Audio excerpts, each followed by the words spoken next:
გამარჯობა. ეთერშია დღის ამბები 4-ზე, მე ვარ ჟურნალისტი დიანა ტრაპაიძე. უზენაეს სასამართლოში წარსადგენი 10 მოსამართლის კანდიდატურა შერჩეულია.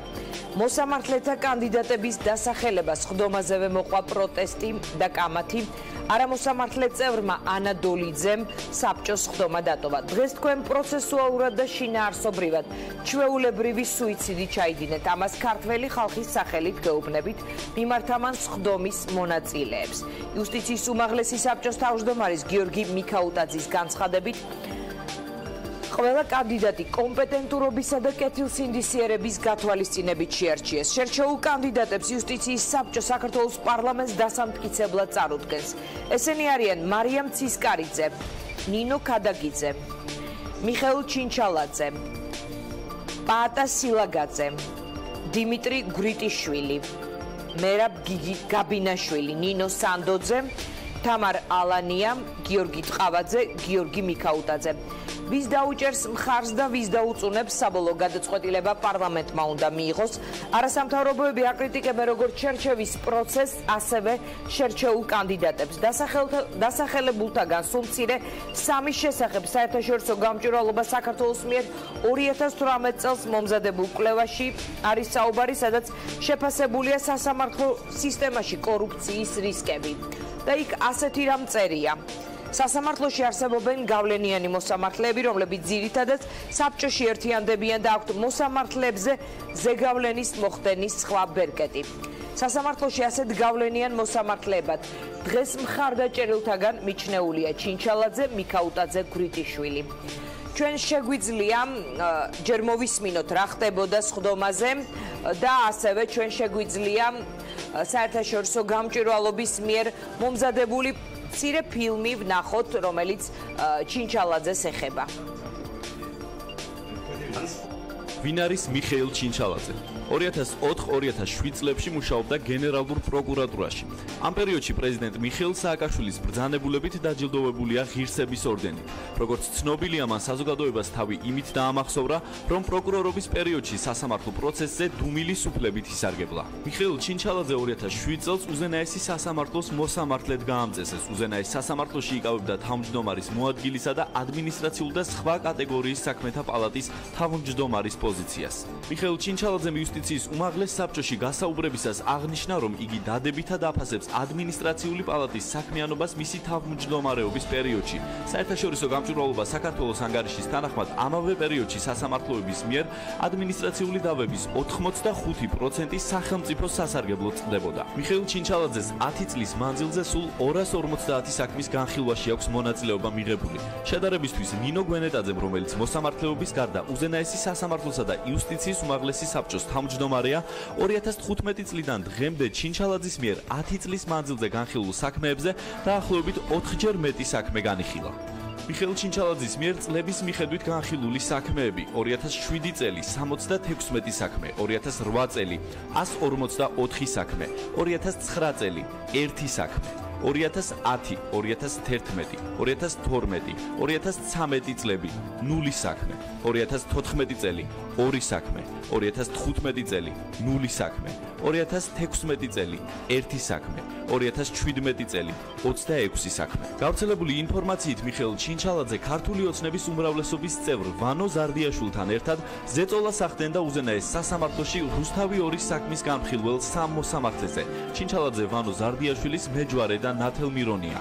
ასევე გავრცელებული ინფორმაციით მიხეილ ჩინჩალაძე ერთიანი ნაციონალური მოძრაობის დროსაც ხელისუფლების წარმომადგენელი იყო სასამართლო კორპუსში. მიხეილ ჩინჩალაძე წლების მანძილზე მოიაზრებოდა და დღემდე რჩება სასამართლო სისტემაში ყველაზე გავლენიან ფიგურად.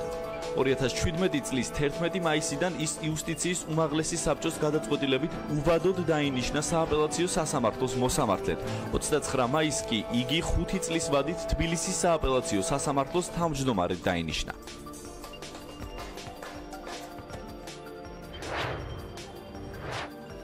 ანა დოლიძე იუსტიციის საბჭოს არამოსამართლე წევრი არის ჩვენი პირველი სტუმარი. ქალბატონო ანა, თქვენ რა სიტყვით, რატომ იყო დღეს შოკის მომგვრელი დღევანდელი ხდომა, სია რომელიც წარმოადგინეს მოსამართლე წევრებმა? საუბრობდით ჩვენ, ნაზი ჯანეზაშვილი იყო დღის ამბებში 2-ზე ჩვენი სტუმარი. პროცედურულ, ასე ვთქვათ, გადაცდომებზე, ან იმაზე, რომ პროცედურა არ არის ხარისხიანი თავად და ასევე საუბარი იყო მოსამართლეთა ბიოგრაფიებზე. მიხეილ ჩინჩალაძე არის ამ მხრივ ამ სიის, ვთქვათ, მშვენება. დიახ, მე ვიტყოდი, რომ დღეს საბჭოს უმრავლესობამ, რასაც ქვია, აი საკონტროლო ტყვია ესროლა სასამართლოს დამოუკიდებლობის იდეას. საქართველოში თუ მანამდე იყო თეორიული შანსი დარჩენილი რაღაცა ცვლილებების ახალი დამოუკიდებელი კორპუსის შექმნის, ახალი ხალხის შეყვანის და ასე შემდეგ, ეს იყო საკონტროლო გასროლა ამ პროცესში, რასაც ქვია სასამართლოს დამოუკიდებლობის იდეის დასამარება და ეს დღეს საბჭოს უმრავლესობამ და გიორგი მიქაუტაძემ იმხელა შიშის ფონზე გააკეთა, უნდა გენახათ. მათ ვერ გაბედეს, რომ თუნდაც რამდენიმე საათით ადრე სიამაინც წარმოედგინათ იმ ხალხის, ვის ნომინირებასაც აპირებდნენ. ანუ მხოლოდ და მხოლოდ 2 საათზე, როდესაც დაიწყეს ამის გამოცხადება, ჩვენ გავიგეთ რა ხალხია საუბარი. არა თუ დღის წესრიგი, პროექტი, ბიოგრაფიები, ამ ხალხის თანხმობის წერილი. და ეს ყველაფერი ისი მანიშნებელია. ეს არის სახელდახელოთ იყო ფურცელზე გვარები მხოლოდ ჩამოწერილი. აი ყოველგვარი ესთეტიკის და რაღაც ოფიციალურად არაფერი საჯარო სტრუქტურა, საჯარო კულტურის გარეშე, რომელიც არსებობს ასეთ, ვთქვათ, არა, ხო, საუბარი იმაზე, რომ აქ რაღაცა ევროპულ სახელმწიფოსთან გვაქვს საქმე, სადაც უნდა იყოს განხილვა, კონკრეტულად ჩვენ ვითხოვდით. კონკურსი, განხილვა, გასაუბრება, თანხმობის წერილი მაინც ამ მოსამართლეს, სულ ყველაფერს თავი დავნებოთ. სია, ვიზე ვლაპარაკობთ, ხო, რომ როგორც მეორე კლასში კარნახს რო გაწერინებენ, ესე არ უნდა ჩაიწეროს. მთელმა საზოგადოებამ, მედიამ და ჩვენ ვის ნომინირებას აკეთებს ამ თანამდებობაზე. ანუ როგორ ბარბაროსულ სიტუაციაში ვიმყოფებით, იცით? ევროპას, რა ევროპული სახელმწიფო და ევროპული სასამართლო ძალიან შორს ვართ აქედან და მეცაც გეტყვით, ეს რას ანიშნებს? ანიშნებს, რომ ამ ხალხს ისე ეშინია საზოგადოებრივი ყურადღების, ისიც ვერ გაბედეს, ნახევარი საათით ადრე დაედოთ ეს სია. ანუ მათ ყველაზე კარგად იციან რა კანდიდატებზე აკეთებენ არჩევას. თავად გვრიტიშვილიც საკუთარი თავად წარმოადგინა სია, თავადაც არის ამ სიაში. არა, სია წარმოადგინა მიქაუტაძემ ზეპირად. ისიც არ აღირსა საზოგადოებას, რომ ამ ხალხის ბიოგრაფიები მაინც დაედოთ წინასწარ განხილვისთვის. ეს საკითხი დღის წესრიგში გაჩნდა გუშინ საღამოსკენ, ანუ არავით არის შესაძლებლობა რაიმემ სჯობდა, ოღონდ ეს ისი მანიშნებელია. იმის მანიშნებელია, რომ ამ ხალხს დღის შუქის ეშინია. არა თუ რაღაცა თვითონ შეგროქმნიანი იმ კონკურსებში მიეღოთ მონაწილეობა, ამას ვამბობდით, რომ რაღაცა კონკურსი, ხო თვითონ აკონტროლებენ ამ კონკურსებს. რაღაცა კონკურსში შეგვერჩია. აი რა მნიშვნელობა ექნებოდა, ანა, თუ ისევ ამ ადამიანებზე შეჩერდებოდა არჩევანი. ანუ თქვენ ფიქრობთ, რომ ამ დასახელებულ კანდიდატთა უმრავლესობა საკუთარი ბიოგრაფიით ვერ უძლებს კრიტიკას და მათ არათუ ერთი ინსტანციის ზემოთ, მოკლედ, გადანაცვლების შანსი არ უნდა ჰქონოდათ. ასევე ეს სია არის პოტენციური თავმჯდომარის სიაც, იმიტომ რომ სწორედ ამ 28 მოსამართლიდან საბოლოო ჯამში იუსტიციის უმაღლესმა საბჭომ უნდა უზენაესის მოსამართლის თავმჯდომარის კანდიდატურა დაასახელოს. დიახ, ეს ანიშნებს, რომ ეს შემადგენლობა და თვითონ ის საბჭოს უმრავლესობა, ვინც ეს შემადგენლობა დაასახელა, საერთოდ გეუბნებით, მათ საკუთარი ჩრდილისაც ეშინიათ. რატომ ეშინიათ საკუთარი ჩრდილს? ეგეთი ტიპაჟები ხელსაყრელია, ხო, კარგად აჩვენეთ 2010 წლიდან 2017 წლამდე მიხეილ ჩინჩალაძეს თითქმის არ ჰქონია სამოსამართლეო საქმიანობა.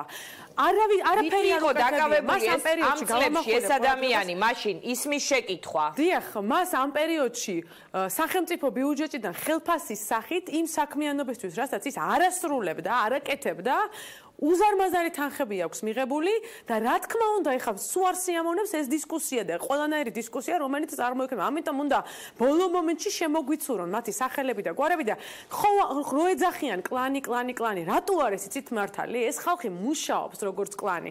აი მაფიოზურ ფილმებში ხო გინახავთ სიას რო გადააწოდებენ და რაღაცა სადღაც ღამე რო იკრიბებიან სარდაფებში. ეს გააკეთა დღეს იუსტიციის საბჭომ. ზეპირად წაგვიკითხა სია დაწერილიც არ ქონდა ჩამონათვალე. არათუ რო გვენახა ვის რა ხალხზე არის საუბარი. ვიზი არის პასუხისგებლობა. ქალბატონო ანა, ხელისუფლების წარმომადგენლები ვიდრე პარლამენტში გადავა პროცესი და ამით ალბათ ისინიც აიღებენ პასუხისგებლობას. აი იტყვიან და ასეთი რამ უთქვამთ, რომ ეს იუსტიციის უმაღლესი საბჭოა და მათ მიერ შერჩეული კანდიდატები არიან. დღეს ვის პასუხისმგებლობაზე შეიძლება საუბარი, როდესაც ასეთი სია არის წარდგენილი იმ მოსამართლეებისთვის, იმ კანდიდატებზეა საუბარი, მოკლედ რომლებაც უზენაესი სასამართლო ყველაზე მაღალი ინსტანცია უნდა დააკომპლექტოს. დიახ, მე არ ვფიქრობ, რომ მათ ეს გააკეთეს სიგნალების გარეშე ქართული ოცნებიდან. ხა მინდა გითხრათ, რა ტიპაჟებზე გვაქვს საუბარი ხალხზე, რომელიც კონკურსზე არ გამოდის, გასაუბრებაზე გამოსვლა ეშინია, სიას არ წარადგენს, იმიტომ რომ კითხვის ეშინია და ეხლა რა გონიათ, რომ თქვენ ისინი მწვანე შუქის გარეშე გააკეთებდნენ ვინმესგან ქართული ოცნებიდან ამას? ჩვენ აქ საქმე იმებთან კი არა გვაქვს, გიორგი სააკაძესთან და დავით აღმაშენებელთან. გვაქვს საქმე ადამიანებთან, რომელთა უმეტესობა ასრულებდა ჩვეულებრივად წინა ხელისუფლების დაკვეთებს და შეასრულებს შემდეგი ყველა ხელისუფლების დაკვეთებს. ამიტომ არის ისინი სასარგებლო. ხა მე რა პირდაპირ მინდა მივმართო ადამიანებს ქართულ ოცნებაში, ქართულ ოცნების ლიდერობას და ბიძინა ივანიშვილს. ეს არის პენალტი ქართული ოცნების კარში. ქართული ოცნება 76 ადამიანი, რომელიც ამ სიას ხმას მისცემს და მიხეილ ჩინჩალაძეს, დიმიტრი გრიტიშვილს და მიქაუტაძეს, რომელიც უადოდაც არ არის დანიშნული, სულ ახალი შექმნილი მოსამართლეა პირველ ინსტანციაში, ანუ სამართლეო გამოცდილება მასაც არ აქვს, ოღონდ სხვა გაგებით.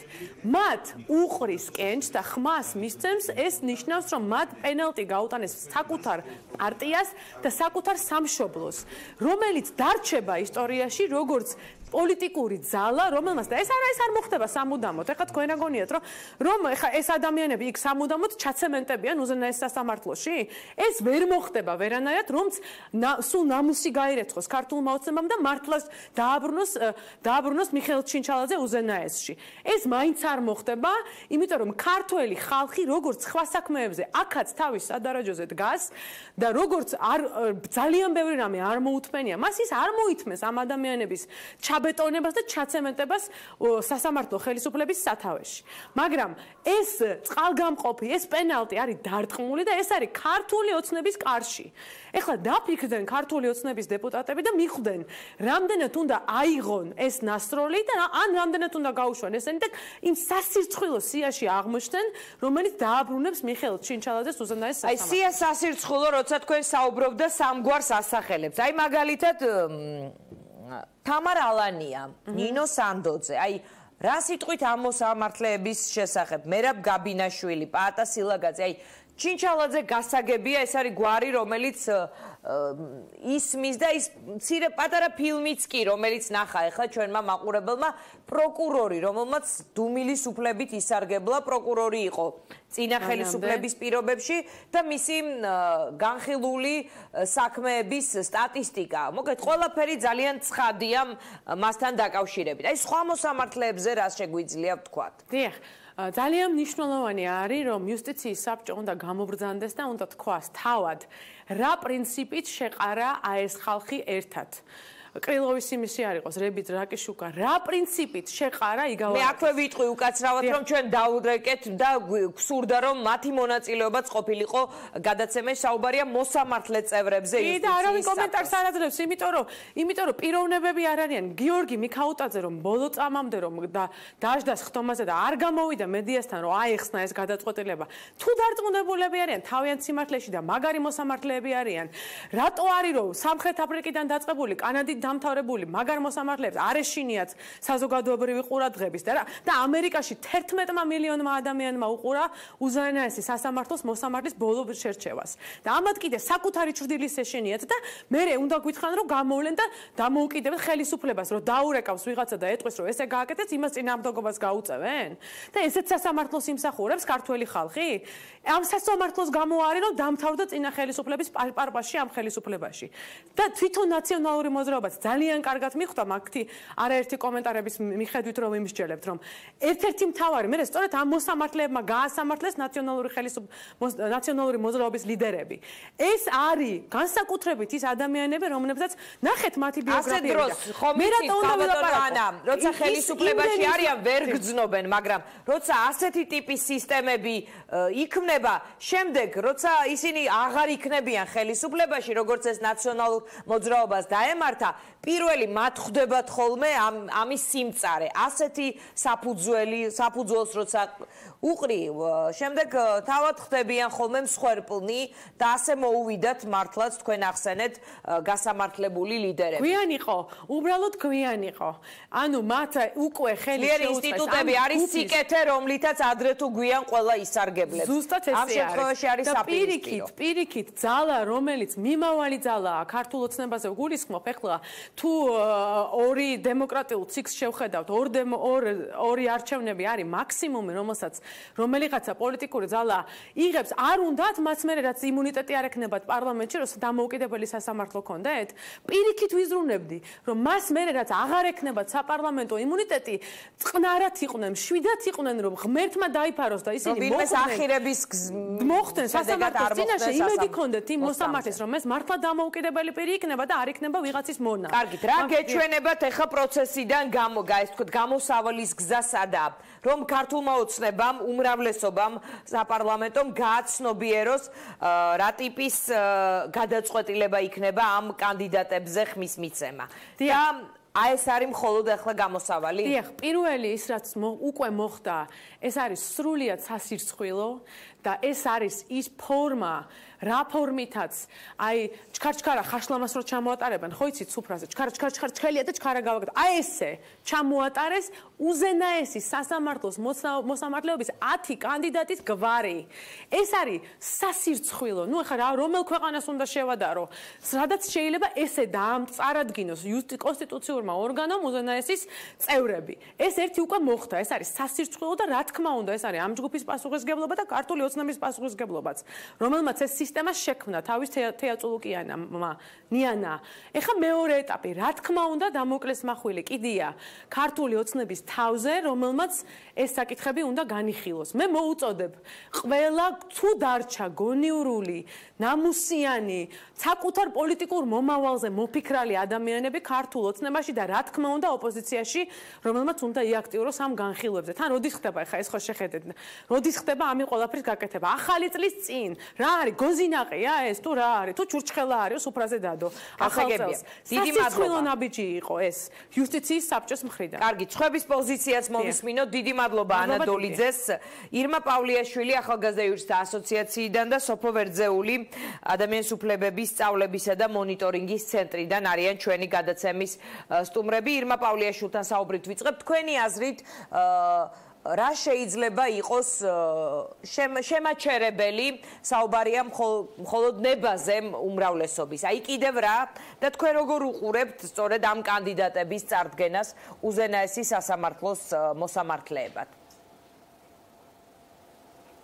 მოგესალმებით, მივესალმები მსმენელს. რა თქმა უნდა, მე დავეთანხმები ანას, ამ შემთხვევაში მნიშვნელოვანია სწორედ ნება გამოიკვეთოს პოლიტიკური ნება.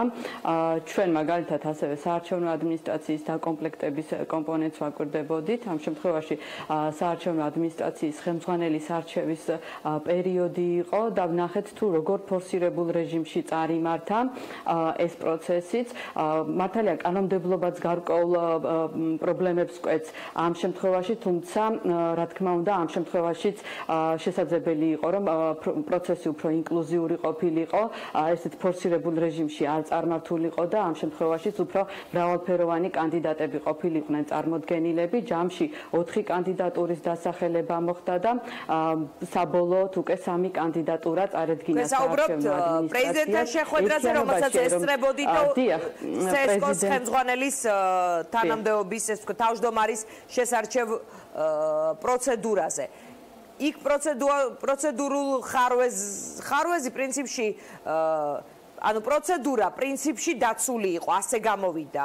უბრალოდ ისარგებლეს პროცედურით შეიძლება ასეთი შეფასება გავაკეთოთ.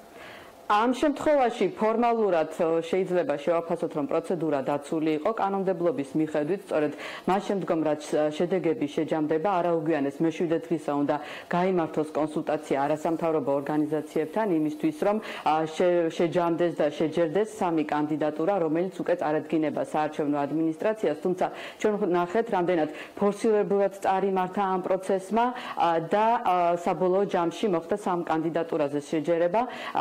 საუბარია წარმოდგენილი იყო შეხვედრაზე, თუმცა ჩვენ კონკრეტული კანდიდატურა არ წარგვიდგენია და ყურადღება სწორედ გავამახვილეთ იმ კრიტერიუმებზე, რომელზეც დაყრდნობითაც უნდა მოხდეს რატომ არ წარადგინეთ? იქნება ამით მეტი ეს ვთქვათ არჩევანის შესაძლებლობა შეგექმნათ.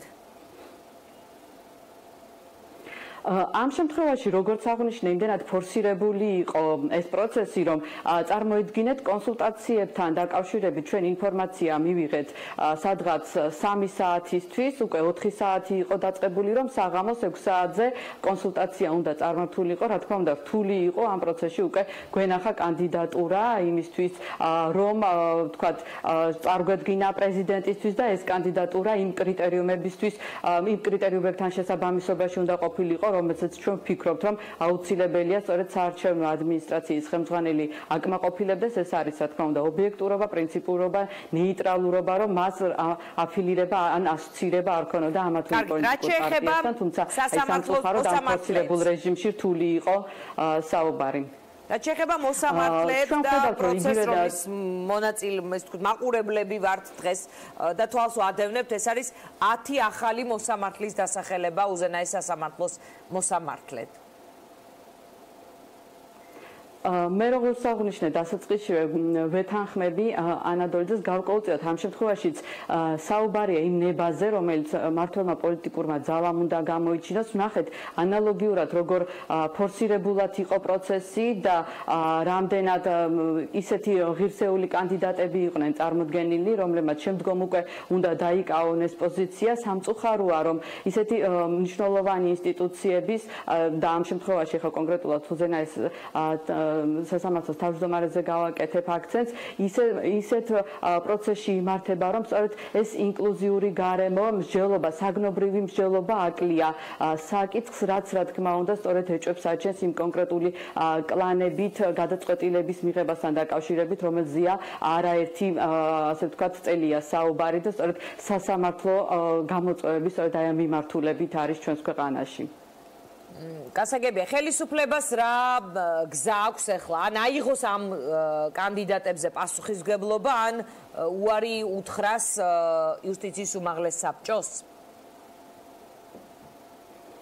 იცით, ცოტა რთულია ახლა ხელისუფლების პოზიციიდან საუბარი, ალბათ ხელისუფლებამ თვითონ უნდა მიიღოს გადაწყვეტილება თუ რას, ასე ვთქვათ, რა ტიპის პასუხისმგებლობას აიღებს შემდგომ და რა გადაწყვეტილება დადგება, თუმცა რა თქმა უნდა მნიშვნელოვანია, რომ მოხდეს განჭვრეტა იმისა, თუ რა შედეგები შეიძლება მოყვეს უკვე შემდგომ აი ამ გადაწყვეტილებას და რამდენად გადაწყვეტილება ხელს შეუწყობს უკვე შემდგომ იმ პროცესის ჯანსაღად წარმართვას, რომელიც აუცილებელია სწორედ დამოუკიდებელი სასამართლო შექმნისთვის. ჩვენ ქვეყანაში არაერთი რეფორმა განხორციელდა, იგივე სასამართლო სისტემის დახვეწისა და უკეთესი, ასე ვთქვათ, უკეთესი შემადგენლობის განსაზღვრისთვის, თუმცა ნახეთ, რომ ყოველ შემთხვევაში გარკვეული გამოწვევები, პრობლემები ყოველთვის რჩებოდა და რაღაც ხელისშემშლელი ძალა ყოველთვის არსებობდა. ამიტომ ერთიანობაში, რა თქმა უნდა დაფიქრდეს ჩვენი ხელისუფლება და შესაბამისი გადაწყვეტილებაც მიიღოს. დიდი მადლობა ირმას დავემშვიდობები და სოფო ვერძეული არის ამ თემაზე ჩვენი ბოლო სტუმარი.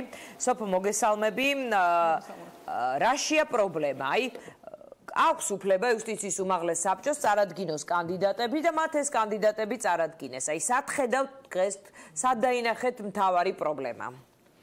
კანდიდატებში, პროცედურაში, ამ ადამიანების გადაწყვეტილებაში ფორსირება ახსენა ირმამ ასეთი გზით შედეგამდე მისვლაში, თუ აი რა, სად არის მთავარი პრობლემა? მე ვფიქრობ, ყველაზე დიდი პრობლემა ის არის, რომ დღეს ჩვენ პრინციპში დაუფარავად დავინახეთ ერთგვარად მართლმსაჯულების სისტემის პრივატიზება ვიწრო ინტერესთა ჯგუფის მხრიდან. პირდაპირ დაუფარავად და ღიად საბჭოს მდივანმა თქვა, რომ სია, რომელსაც ის წარმოადგენდა, გაიარა და შეათანხმა მოსამართლეების გარკვეულ ჯგუფთან. ეს არის პირდაპირი ნათელი ნიშანი და სიმპტომი, რომელზეც ჩვენ დიდი ხანია ვსაუბრობთ, რომელიც დღეს რეალურად დაუფარავად გამოჩნდა. როგორ ახერხებს ვიწრო ინტერესთა ჯგუფი სასამართლოში, რომ პრაქტიკულად დაეპატრონოს ყველა ინსტანციას და ყველა ტიპის პროცესს, რომელიც სასამართლო სისტემაში მიმდინარეობს და ხორციელდება. ეს არის ამაში შეიძლება თვისებრივად ახალი, არაფერი არ არის, იმიტომ რომ ჩვენ ამას დიდი ხანია საუბრობთ, როგორ მიიღება მნიშვნელოვანი გადაწყვეტილებები სასამართლოში და ვინ დგას რეალურად რა ინტერესთა ჯგუფებით განან ამის უკან, თუმცა დღეს ეს უკვე აი როგორ ვამხილოთ მაგალითად ხელისუფლება როგორც პასუხისმგებელი პირი ვამხილოთ რომ მისი ხელი ურევია ამ პროცესში. ისინი აი ამიტომ კითხებოდით, იმიტომ რომ მათ შეუძლიათ თქვა რომ ეს არის იუსტიციის უმაღლეს საბჭოში მიღებული გადაწყვეტილება. ამას ძალიან დიდი ხანია ამბობს პოლიტიკური ხელისუფლება, ეს ჯერ კიდევ მაშინ დაიწყო, როდესაც საბჭომ დანიშნა ლევან მურუსიძე და იმისთვის რომ პასუხისმგებლობას გარიდებოდნენ, მაშინაც ამაზე იყო საუბარი, რომ სასამართლო დამოუკიდებელი შტოა და ვერ ერევა პარლამენტი მათ გადაწყვეტილებებში. თუმცა ალბათ მნიშვნელოვანია საზოგადოებისთვის განმარტოთ რა არის აქ ხელისუფლების პასუხისმგებლობის წილი შექმნილ ვითარებაში. პირველ რიგში უნდა ითქვას, რომ დღეს ამ გადაწყვეტილებას და ამ სიას მხარი დაუჭირეს მათ შორის რამდენიმე არამოსამართლე წევრმა. ძალიან მნიშვნელოვანია, რომ არამოსამართლე წევრების ნაწილმა დატოვა სხდომა და მე ვფიქრობ, რომ ძალიან პრინციპული იყო მათი ეს გადაწყვეტილება, რომ არ მიიღეს კენჭისყრაში მონაწილეობა, თუმცა იგი იყვნენ პარლამენტის მხრიდან დანიშნული წევრები, რომელმაც ამ სიას ხმა მისცეს. ასევე პარლამენტის პირდაპირ პასუხისმგებლობაა ის, რომ ყველა მიცოდა რომ ეს მომენტი დადგებოდა, როდესაც ახალი კონსტიტუცია შევიდოდა ძალაში და ეს უფლებამოსილება პრეზიდენტიდან გადავიდოდა იუსტიციის უმაღლეს საბჭოს და საბჭოს მოუწევდა მოსამართლე კანდიდატურების ნომინირება. არაფერი არ გააკეთა, მათ შორის არც პარლამენტში იმისთვის, რომ საკანონმდებლო ნიადაგი ისეთი დაეხვედრებინათ ამ მომენტისთვის, რომ საბჭოს ასე თვითნებურად, ამ ვიწრო ინტერესთა ჯგუფს ასე თვითნებურად არ შეძლებოდა ამ სიის გამოტანა და ამ გადაწყვეტილების მიღება. ამაშია სწორედ პარლამენტის პასუხისმგებლობა იმასთან ერთად თუ როგორი საბჭოს შემადგენლობა გვყავს დღეს ჩვენ და ყველა პარლამენტს შეუძლია თუ არა სოფო რომ დააბრუნოს უკან ეს კანდიდატები. რა თქმა უნდა, ეხლა ჯერი არის პარლამენტზე, სიმართლე გითხრათ, ამ ყველაფრის გათვალისწინებით, რასაც ჩვენ არა მარტო ბოლო პერიოდში წლებია ვუყურებთ, როგორია პოლიტიკური ხელისუფლების გადაწყვეტილებები სასამართლოსთან მიმართებით, მე განსაკუთრებული პრინციპულობის მოლოდინი არ მაქვს, თუმცა ნამდვილად მაქვს იმის იმედი, რომ პარლამენტში არიან ადამიანები, რომლებიც აცნობიერებენ რომ ეს არის ალბათ უკანასკნელი წერტილი და უკანასკნელი შესაძლებლობაც ამ ქვეყნისთვის, რომ თუ კი ვინმეს აქვს წარმოდგენა რა შეიძლება მოხდეს და რა ფასი შეიძლება ქვეყანას დაუჯდეს ასეთი გადაწყვეტილებები სასამართლოში, ამ ადამიანებს გარკვეული გავლენა გადაწყვეტილების მიღების პროცესზე ექნებათ. პარლამენტს რა თქმა უნდა შეუძლია და იმედიც მაქვს და მოლოდინიც მაქვს, რომ რამდენიმე არგუმენტით ამ სიას მხარს არ დაუჭერს. პირველი და ყველაზე მნიშვნელოვანი არგუმენტი არის სერიოზული პროცედურული დარღვევები, რომლითაც სია მომზადდა და დამტკიცდა საბჭოს მხრიდან. კიდევ ერთხელ ვიტყვი, მიუხედავად იმისა, რომ ჩვენ არ გვაქვს ამ საკითხის ნათელი საკანონმდებლო რეგულირება და ეს იყო მიზეზი, რის გამოც ჩვენ გვინდოდა საბჭოში გვეთქვა, რომ ამ საკითხის გადადება მომხდარიყო, თუმცა არ მოგცეს სიტყვის თქვის უფლება. ამის მიუხედავად ის გზაც კი, რაც აირჩია იუსტიციის უმაღლესმა საბჭოს მდივანმა და წევრებმა, არის მაინც პრინციპულად უხეში დარღვევა ყველანაირი ლოგიკური წესის და სამართლებრივი ჩარჩოსი. რა თქმა უნდა, გაუმართლებელია და აუხსნელია, როგორ შეიძლება მოსამართლეთა ჯგუფი დაჯდეს სადღაც დახურულ კარს მიღმა, რაღაც სია მოამზადოს და საბჭოზე გამოიტანოს ესია. არანაირი კონკურსის ელემენტი, არანაირი სამართლიანი მონაწილეობა საბჭოს სხვა წევრების, არანაირი წინასწარი განხილვა საკითხის. გუშინ გვიან ღამე ჩაჯდა ეს საკითხი საბჭოს დღის წესრიგში, რაც ნიშნავს იმას, რომ არავის წინასწარი კონსულტაცია და წარმოდგენა ამ საკითხზე არ ქონია. სულ ცოტა ამ პროცედურული არგუმენტების და მნიშვნელოვანი დარღვევების გამო მე მოლოდინი მაქვს, რომ პარლამენტი თავის სათქმელს იტყვის და რა თქმა უნდა ამ სიას არ ექნება მხარდაჭერა და მომავალი. თუმცა ეს იზოლირებულად ეს შეიძლება იყოს გამოსავალი, მაგრამ ხანგრძლივ პერსპექტივაში კიდევ ერთხელ ვამბობ, ეს არის ნათელი სიგნალი და სიმპტომი რა ჭირს დღეს სასამართლოს და მე მგონია, რომ ამ სიის ჩაგდების გარდა პარლამენტი უფრო სერიოზულად უნდა დაფიქრდეს საითმიდის მართლმსაჯულების სისტემა და უზენაესი სასამართლო, რომელიც დღეს შეიძლება ითქვას, რომ ყველაზე ნაკლებად კონტროლდება იმ ინტერესთა ჯგუფის მხრიდან, რომელზეც ვსაუბრობთ, თუ კი ეს ჯგუფი ამ ბოლო უკანასკნელ ინსტანციაზეც ამ გავლენას მოიპოვებს, მე ვფიქრობ, ძალიან დიდი ხნის განმავლობაში გადავადდება დამოუკიდებელი და მიუკერძოველი სასამართლოს იდეაზე ლაპარაკი ამ ქვეყანაში. დიდი მადლობა სოფო ვერძეულს, ჩვენ ვსაუბრობდით სიაზე, რომელსაც პარლამენტს წარუდგენს იუსტიციის უმაღლესი საბჭო. ეს არის 10 კანდიდატი უზენაესი სასამართლოს მოსამართლეობის. რეკლამის შემდეგ ჩვენი სტუმრები ლადო ბოჟაძე და მარიამ შელეგია იქნებიან.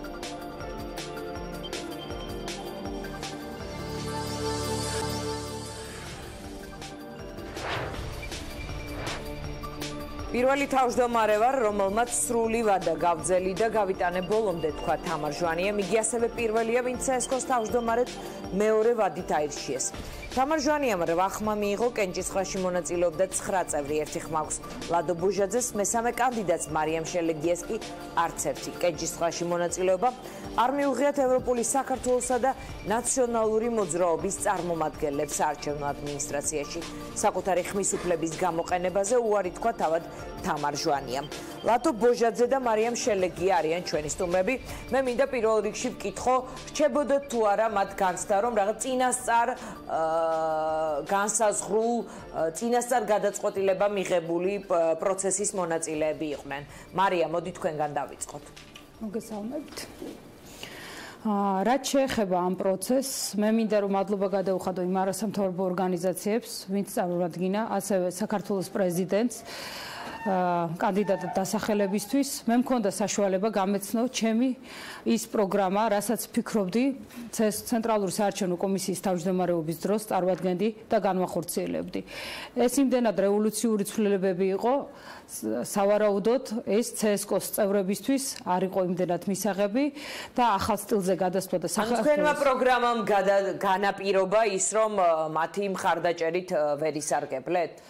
არა, პირველ რიგში იმასაც აღვნიშნავი, რომ საარჩევნო კანონმდებლობა თვითონ იმდენ კაზუსებზე არის დაყრდნობილი, როდესაც მოქმედ CSKO-ს თავმჯდომარეს ირჩევს 12 წევრი ცენტრალური საარჩევნო კომისიისა, რომელთანაც 5 წლის განმავლობაში აქვთ ერთობლივი გადაწყვეტილებები, საარჩევნო პროცესში ერთად არიან ჩართულები, ცოტა რთული არის. შემდეგ ამ ყველაფერზე უარი თქვა და აირჩიეს სხვა წევრი. სხვა კომისიის თავმჯდომარე. როდესაც ჩვეულებრივ წევრს ცენტრალური საარჩევნო კომისიისა ლეგიტიმაცია აქვს პარლამენტის, ირჩევს პარლამენტი, ხოლო ცენტრალური საარჩევნო კომისიის თავმჯდომარეს ირჩევს მხოლოდ კომისიის 12 წევრი, ეს ლეგიტიმაციის კითხვებს სვამს. ლადოს მინდა ვკითხო, პროცედურაშია თავად პრობლემა, თქვენ როგორ ფიქრობთ? თუ მართლაც გადაწყვეტილება არსებობდა ყოფილ და მოქმედ და უკვე ახალ თავმჯდომარესთან დაკავშირებით, ანუ თამარ ჟვანია რომ ყოფილიყო, ასე კიდევ ერთი ვადით CSKO-ს თავმჯდომარე. რიგში მინდა საარჩევნო ადმინისტრაციის წევრებს მადლობა გადაუხადო, განსაკუთრებულად იმ ადამიანს, ვინც მე ხმა მომცა, თამარს მიულოცო და წარმატებები უსურვო, რადგან მას ძალიან მძიმე 5 წელი ელოდება წინ. მომავალი 5 წელი იცით თქვენი უნდა ჩატარდეს მომავალ 5 წელიწადში საპარლამენტო არჩევნები, ადგილობრივი თვითმმართველობის არჩევნები და თამარს ამ ადამიანებთან ერთად ვითხრეს მას მხარი დაუჭირეს ძალიან რთული პერიოდის გავლა მოუწევს. რაც შეეხება პროცედურებს, თავის დროზე როცა ეს გადაწყვეტილება ჩაიდო კანონში, მისი პოლიტიკური მდგენელი ირჩევდა ცენტრალურ საარჩევნო კომისიას და არა პროფესიული ნიშით გასული ადამიანები და მაშინ ნაციონალური მოძრაობის დროს მას ჰქონდა ამის გამართლება, რომ პოლიტიკური პარტიები ირჩევდნენ, ანუ ოპოზიცია თანხმდებოდა საპრეზიდენტო კანდიდატზე და ისინი ირჩევდნენ საპრეზიდენტო თავმჯდომარესთან. ხო, CSKO-ს თავმჯდომარეს და გამოდიოდა რომ ოპოზიციასთან შეთანხმებული ადამიანი ხელმძღვანელობდა საარჩევნო ადმინისტრაციას, რადგან იცით რომ თუ ჩვენ დობაზე ვსაუბრობთ, ყველაზე მეტი ნდობა სწორედ საარჩევნო სუბიექტებიდან და პოლიტიკური პარტიებიდან უნდა მოდიოდეს თავმჯდომარის მიმართად და თავად საარჩევნო ადმინისტრაციის მიმართად. თუმცა როცა შეიცვალა წევრთა რაოდენობა საარჩევნო კოდექსით მიხედვით და როცა შეიცვალა პარტიული მდგენელი, იცით თქვენ ქართულ ოცნება 3 წევრი ყავს, ერთი ნაციონალურ მოძრაობას, ერთი ევროპულ საქართველოს, ერთი პატრიოტთა ალიანს, ამიტომ დაემატა დანარჩენი 6 ადამიანი ჩართულობას და მარიამმა სწორად თქვა, ფაქტობრივად კომისიის წევრობა უფრო რთულია, უფრო რთულ პროცედურებთან და პასუხისმგებლობასთან და ლეგიტიმაციასთან არის დაკავშირებული, ვიდრე ამ შემთხვევაში თავმჯდომარის აი რას გეკითხებით, პროცედურებში იყო ეშმაკი დამალული თუ გადაწყვეტილებაში, ნებაში რომ თამარ ჟვანია ყოფილიყო ისევ თავმჯდომარე? რა თქმა უნდა, ეს იყო ნება ამ შემთხვევაში, იცით თქვენ რომ ქართულ ოცნებას ყავს 3 წევრი კომისიაში, პარტიული ნიშნით დანიშნული, რომელიც ასევე იყვნენ ამ პროცესში ჩართულები, მათ შორის პატრიოტთა ალიანსი და მათ შორის ბუნებრივია დანარჩენი კომისიის წევრები, რომლებიც ასევე 2014 წელს იქნიან არჩეული საარჩევნო ადმინისტრაციის კომისიის წევრებად. რაც შეეხება პროცედურას, ხო კიდევ მეორე პროცედურა ახალოდ აქ არაფერ შუაში არ არის, პირიქით პროცედურულად განსაზღვრული იყო, რომ მას მაღალი ლეგიტიმაცია უნდა ქონოდა 2/13-ზე მეც უნდა დაეჭირა. მხარი და ასეც მოხდა, საკმარისი რაოდენობა არ იყო 8 ხმა და სწორედ 8 ხმა მიიღო თამარმა ამ თვალსაზრისით. რაც შეეხება წინასწარ ამ პროცესში მონაწილეობა თქვენ იცით რომ სამოქალაქო სექტორთან პრეზიდენტთან შეხვედრის დროს იქნა დასახელებული თავართ-თამარის სამოქალაქო სექტორის ნაწილის მიერ იქვე იყო დასახელებული მათ შორის მარიამ შელეგიას კანდიდატურა, ჩემი კანდიდატურა და ეს პროცესი ასე ვთქვათ პრეზიდენტმა სწორედ სამოქალაქო საზოგადოების ლადო, ასევე ხომ არ ფიქრობთ რომ გარკვეულწილად რაღაც პროცესის გაკეთილშობილებაში მიიღეთ მონაწილეობა. თავად იმ შეხვედრას, რომელზეც არსებობს კითხვის ნიშნები, რა ტიპის შემადგენლობა ესწრებოდა არასამთავრობო ორგანიზაციებისა პრეზიდენტთან შეხვედრას, იქნება ამაზეც ვისაუბროთ. თუ მე მაგ დრო ძალიან მოკლედ ვიტყვი შევეცდები. ნახეთ, პირველ რიგში პრეზიდენტის ადმინისტრაციის ყურადღება ამ საკითხთან მიმართებაში სწორედ ჩვენმა ორგანიზაციამ დავიწყეთ, ასე ვთქვათ და შევახსენეთ მათ, რომ 21 დეკემბერი იყო ბოლო ვადა და ასე ვთქვათ დაიწყო ეს პროცესი, თუმცა ეს პროცესი ფორსირებული მაინც არ იყო, იმიტომ რომ როცა თამარ ჟვანი 2013 წელს აირჩიეს ცენტრალურ საარჩევნო კომისიის თავმჯდომარე, მაშინვე ვიცოდით, რომ 5 წლის მერე მას ვადა გაუვიდოდა და ასევე დღის წესრიგში დადგებოდა ახალი თავმჯდომარის საკითხი. უფრო მეტიც თამარ ჯერ კიდევ სექტემბერში გაუვიდა ვადა, მაგრამ იმის გამო რომ დაემთხვა ეს საარჩევნო პერიოდს, ეს პროცესი გადაიწია 14 დეკემბრამდე, ანუ ვიდრე საბოლოო შედეგები არ გამოცხადა. რაც შეეხება პრეზიდენტთან შეხვედრაზე მიწვეული იყო ყველა არასამთავრობო ორგანიზაცია, რომელიც რეგისტრირებული იყო ცენტრალურ საარჩევნო კომისიაში, როგორც ადგილობრივი დამკვირვებელი ორგანიზაცია. ვის მოწონს იქ ნაწილი ორგანიზაციების იქ იყო საუბარი რომ ძალიან გვიან მოხდა იმ ტიპის არასამთავრობოების მიწვევა, რომლებიც ძალიან აქტიურები არიან პოლიტიკურ ცხოვრებაში, სხვა წონადი არასამთავრობო ორგანიზაციები არიან ამ მხრივ. კი, ნახეთ როგორ არის 12 საათზე გააკეთა დიმიტრი გამუნიამ განცხადება, ჩვენ შევეხმიანეთ ასე ვთქვათ საარჩევნო ადმინისტრაციას და პრეზიდენტის ადმინისტრაციას და დაგვიდასტურეს რომ ისინი როგორც კი დააზუსტებდნენ დროს და ადგილს და მოგეხსენებათ პრეზიდენტ დღემდე არ აქვს ასე ვთქვათ სამუშაო ფარტი, გადაწყდა 18 საათი, გადაწყდა თბილისი მერიოტი და ყველას გააგებინეს და ის ორგანიზაციები რომლებიც არ მოვიდნენ, საბერძნიეროდ მათ მაინც ყავთ ბევრი თანამშრომლები და შეიძლება და ერთ-ერთი მათგანი მაინც მოსულიყო თუ აუცილებლად პირდაპირ პირები არ მოვიდნენ, თუმცა სულხან სალაძე და მიხეილ ბენიძე ახლა არიან კომისიის წევრი საარჩევნო კომისიაში პრეზიდენტის ადმინისტრაციაში. აი შემთხვევით გავიგეთო წერდა ამაზე მიხეილ ბენიძე. ხო, შემთხვევით გაიგეს, ხო, მიიღეს შეთავაზება და შეუძლიათ არ მიიღონ ამ პროცესში მონაწილეობა. თუმცა კიდევ ვიმეორებ და უბრალოდ მე ხა ეს რადგან დამთავრდა უკვე პროცესი, ამიტომ ვიტყვი უფრო თავამად ამ პროცესს. 5 წლის წინ სწორედ სამართლიანი არჩევნები ახალგაზრდა იურისტთა ასოციაცია, საერთაშორისო გამჭვირვალობა და სხვა ორგანიზაციები იყვნენ თამარის რეკომენდატორები. მათი რეკომენდაციით მოხდა თამარის შეთავაზება პრეზიდენტისთვის და არჩევა და ასევე სამივე ორგანიზაცია მონაწილეობდა ყველა იმ კომისიის წევრის შერჩევაში, ვისაც ეხლა თქვენთან კადრებით აჩვენებენ, მის დღეს არჩევნებში მონაწილეობა მიიღეს და ისევ თამარი აირჩიეს. თავარი თქვენ იცით და როცა ამ ავტორიტეტულ ორგანიზაციებზე საუბრობთ, ხო? მათ Facebook გვერდზე რო დაეწერათ, რომ მათი კანდიდატურა არის პირობითად დიანა ტრაპაიძე, ამას არ ჭირდებოდა პრეზიდენტთან მოსვლა და რევერანსების კეთება.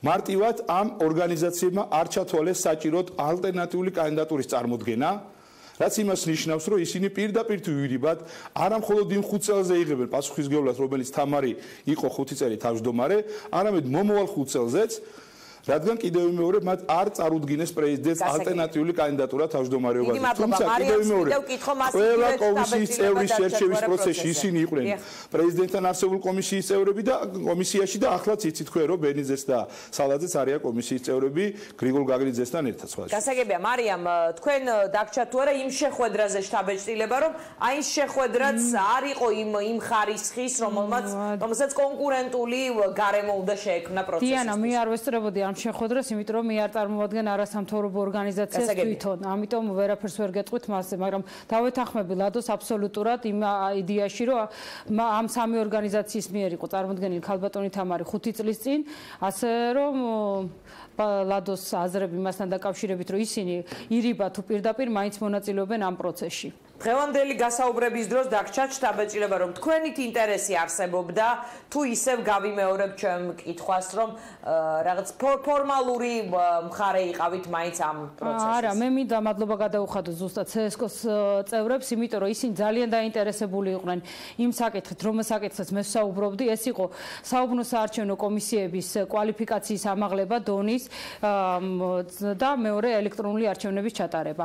ორივე საკითხი ძალიან იყვნენ დაინტერესებული, საკმაოდ ბევრი კითხვაზე გავეცი პასუხი და მათ პირიქით მადლობა გადამიხადეთ იმასთან დაკავშირებით, რომ ეს ინფორმაცია მივაწოდე. ზოგადად მათ იცოდნენ, რომ მე მუშაობდი ამ თემებზე და კიდე ერთხელ გავაჟღერე ჩემი პოზიცია იმასთან მიმართებაში, რა უნდა შეიცვალოს. როგორ შეაფასებდით და ჩავლილ არჩევნებს მაინც, იმიტომ რომ თქვენ პრეტენზია გქონდათ შეგეცვალათ ის და სხვა არჩევნების მე არა მარტო ერთი არჩევნების მიმართებაში მქონდა პრეტენზია შემეცვალა, მე ზოგადად სისტემის შეცვლას გეგმავდა თუ იქნები არჩევნების ამომავლოდაც ალბათ ეს გაგრძელდება ეს პროცესი აუცილებლად საქართველოს მივა იქამდე რომ ჩატარდება ელექტრონული არჩევნები, ეს იქნება ელექტრონული ხმის მიცემა და ელექტრონული ხმის დათვლა.